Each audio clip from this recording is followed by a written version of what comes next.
ডুংরি পিয়াল পাকেছে দেখি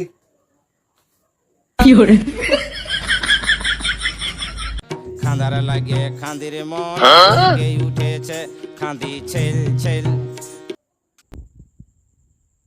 আরে যা, কি হলো?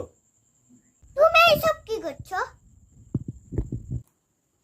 আরে তোর মায়ের মাথার বুদ্ধিটা কদিন ধরে গন্ডগোল করতেছে, এই জন্য দেখি ঠিক করা যায় কিনা, বুঝছো?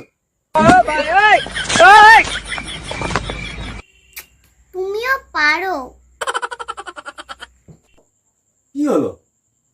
আরে মামার বুদ্ধি তো আঠুতে থাকে। হ্যালো মাথাতে নয়। কি হলো?